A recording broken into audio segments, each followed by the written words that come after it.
Back to TalkNorth.com. Thank you for listening.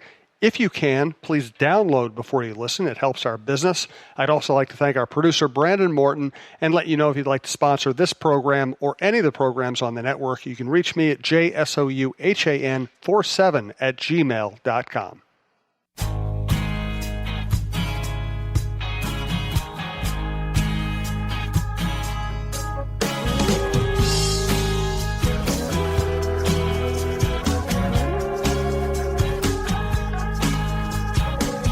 All right, let's be honest. There aren't a lot of pressing issues facing the Vikings this week. This is one of the slower weeks in the NFL year, so we thought we'd have some fun. I give Tim Yotter credit for coming up with some fun topics to talk about this week on the Viking Update show. He's Tim Yotter, publisher of the VikingUpdate.com. I'm Jim Souhan from the Star Tribune, and this is one of our football shows at TalkNorth.com. Also check out Jeff Diamond's Vikings and NFL Insider if you want kind of the executive level view of the league and the local team that Jeff used to run. Let's get right to it here. Thanks to our sponsors, Twill and the Edina Galleria, SodaStick.com, Tony Hoaglund, your State Farm agent in Champlin, and BiteSquad.com or the Bite Squad app. Let's go through breakout candidates at the top and the bottom of the depth chart at every position because, every year somebody surprises us. Sometimes it's a good surprise, sometimes it's a bad surprise, but there's always a surprise. So let's start with the most popular position, the most scrutinized position in all of sports, quarterback. Hey, there are only 2 or 3 quarterbacks, so how are you going to pick out a breakout candidate at the top and the bottom of that position? Yeah, so for me, the top of the position is obviously Kirk Cousins because, he admitted this offseason, and I give him credit for this, for admitting that while he had good stats, and really his stats were about the best of his career as far as passing yards, touchdowns, all of that, he also was forthright in saying, look, right now I'm a 500 quarterback in my career. And actually for his career, he's, I think, 2 or 3 games below 500. And he realizes that quarterbacks are judged on wins and losses, whether fair or not. That's basically how people judge them. And having not gotten to the playoffs last year after Case Keenum brought the Vikings to the 2017 NFC Championship game, it is on Cousins to perform better, to make plays when they count. And I think that was part of his issue last year is when the pressure was on, when it was a big game, when it was end-of-game situations, big third downs, he wasn't as good as he was in just normal not as highly pressurized situation. So that's, at the top of the quarterback depth chart, he is there, and he is the one that really needs to come out and show that he can lead a very good, not sure yet if it's a great roster overall, but very, very good roster to the playoffs and deep into the playoffs. Otherwise, if the Vikings don't make the playoffs this year, in my mind, there are going to be a lot of fans that are going to say the Kirk Cousins signing was a waste of money. The Vikings should have stuck with Case Keenum, even though Keenum did not have a good year last year. And so, to me, there's a lot of pressure on Kirk Cousins to prove that he is a winning quarterback. Oh, there's no doubt about it. That's going to be the story of the season. And just to reiterate my stance, I thought they were right in going after Cousins. I thought they were right to not trust Keenum. And I think we've seen now that, you look through Keenum's career. He's had one great year, and he's had multiple times where a team could have chosen him as their leader or could have stuck with him as their starting quarterback and said, nope, seen enough, moved on. So I still view the Keenum thing as him playing just right at just the right time with just the right team. I still think Cousins is the right move, but hey, we all know the deal. He's got to play well when it matters. He's got to be a leader when it matters. Otherwise, we will look at this as a bad signing because of the size of the contract, if not because of the decision to move on from Keenum. Yeah, and I agreed with the move at the time. To me, Keenum made a lot of great plays, and it just seemed to be a guy that had momentum on his side. You talk about athletes kind of being in the zone. He just seemed to figure things out at the right time, and I felt like that might not be sustainable, although it was exciting in 2017. So I agreed with that move. Now at the second level of the quarterback spot, is Sean Mannion. And I went with him kind of as the bottom of the depth chart guy because honestly, I couldn't tell you who is going to come away with the number 3 spot between Kyle Sloter and Jake Browning. I think it's fairly close. Sloter's experience in the NFL, although he hasn't really played in regular season games, he's had some good preseasons. You know, he has become that prototypical backup quarterback that everybody wants to love on, even though he hasn't proven anything in regular season games. So I think it's going to be a tight race between him and Jake Browning for the number 3 spot. But Sean Mannion is a guy who I think looks like a prototypical quarterback when he's back there. He's big. He's got a strong arm, not particularly mobile, but, to me, from what I've seen in OTAs and minicamp, the biggest thing for him is avoiding the stupid mistake and trying to force the ball. He seems to be that type of quarterback who has a strong arm and may trust it a little bit too much, especially early in his career when I think his reads are a little bit uncertain at times. The best case scenario is that he doesn't play. Kirk Cousins stays on the field. And Cousins, for any of the faults that he has been an extremely durable starting quarterback throughout the past 3 or 4 years. No question about it. And I still think Gino Torretta has a chance, by the way. Were you high on the Torretta signing way back? I was really high on the Torretta signing. I just so often Viking fans fall. That was almost the curse of the Keenum success. Is it justified decades of Viking fans thinking that the second or the third string quarterback was always going to be better than the starter, because it actually happened. We don't know how it would have played out had Bradford actually stayed healthy for a season, because I think Bradford, had he stayed healthy, would have had a great season.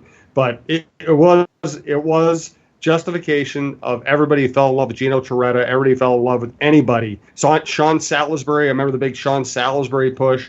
It's a curse. All right, let's move on to less controversial positions. Let's go to running back. I do want to thank Twill in the Edina Galleria, twillmn.com, TWILL. On Instagram, I'm covering a golf tournament this week out at the TPC Twin Cities, and I'm wearing mostly Twill stuff because it's so comfortable in hot weather. Of course, I also just bought a suit there. I bought some nice shoes. You can buy anything you want head to toe for any season at twillmn.com. Jim usually doesn't like to shop for clothes. I don't like it when he shops for clothes either, because he used to buy stuff I'd want to throw out. That's why I'm so glad he's found Twill in the Edina Galleria. He likes shopping there because of the comfortable environment and the friendly staff. He finds clothes that actually fit him properly and are high-quality brands that will look great for years, whether he's golfing or working. Our favorites so far are Peter Millar, Johnny O, and Barber. We spend our money at Twill because we love the clothes and we love the no-pressure shopping. Drop by Twill in the Edina Galleria for the best shopping experience and best clothes you'll find in the Twin Cities. All right, running back. This will be interesting. Yeah, Dalvin Cook, to me, has all the talent that you would want in a running back. I think he can get the hard yards. I think he can get the elusive, make people miss yards. And I think he can be a better pass catcher out of the backfield than to this point he has shown. What's really held him back to this point has been the injuries. And, if he can stay healthy for a full year and work under an offensive system that is a bit more committed to the running game. And by that, I mean maybe 60% of the time you're throwing the ball and 40% you're running. If you get into that 70-30 mix, it's not good for any running back. So Dalvin Cook, to me, should be about a 1,200 to 1,400 yard a season guy as long as he is healthy. And he knows it. I've seen some speculation on over/under at 1,500 yards. I don't think that 1,500 is a benchmark that Vikings fans should be looking for him, because I do think that with the drafting of Alexander Mattison, they're going to try to get a bit more carries for their second running back when Dalvin Cook is healthy. We saw Latavius Murray do very well when he had to be the man and Dalvin Cook was out. So I think if Cook is around 1,300 yards, adds maybe 300 or 400 yards in the receiving game, that's a really good season, and that would bode well for the Vikings. And you know what? We all love stats, and we all love superlative seasons. But how often does the Super Bowl winner have the leading aggregator at a statistical position? How often does the leading rusher in the NFL win the Super Bowl? Never. How often does the leading passing yards leader win the Super Bowl? Almost never. How often does the leading receiver in the NFL win the Super Bowl? Almost never. You want Cook to make plays that are there to be made. You want him to catch the ball. You want him to break tackles. You want him to run efficiently. You don't want him to be Adrian Peterson in 2012 where he rushes for 2,000 yards, because then you don't have a very good team. Then you're just relying on one aspect of your game, and that's not a good thing in the NFL. Exactly. I was going to reference that Peterson season as well. To me, when you have a guy that you are leaning on that heavily, that tells me that you don't have a lot of confidence in your passing game or the rest of your offense. So, if Cook, just kind of does his job and stays healthy, then that's going to really be good for the Vikings. Now, the backup position, the bottom of the depth chart type guy, I think they're at this point giving Alexander Mattison every chance to be the number 2 guy. So I will go to who's going to be that number 3 running back. Amir Abdullah is the one that has the most experience in the NFL. He could end up being their kickoff returner, depending on how Mike Hughes comes back from his ACL injury. But I was not at all impressed with what Amir Abdullah did last year. I think he came in, after the season started. I think he might have struggled to pick up the offense a little bit. Then they changed offensive coordinators after the 13th game. So I think he was kind of struggling to find his footing there. The guy that I look to that I think has the best chance of being the number 3 running back is Mike Boone. People will remember Boone and Thomas, each have had decent preseason games. To me, Boone is a good hard runner. He reminds me a little bit of a bit thicker of a Dalvin Cook. So probably not quite the speed of Dalvin Cook, but has the ability to get outside, run the outside zone runs. So, I wouldn't expect much in the line of stats from Mike Boone. If it gets to be that, if he gets to be on the field quite a bit, that probably means Dalvin Cook's hurt. Alexander Mattison may not be as effective, but I think Mike Boone's got the shot to be the number 3 running back.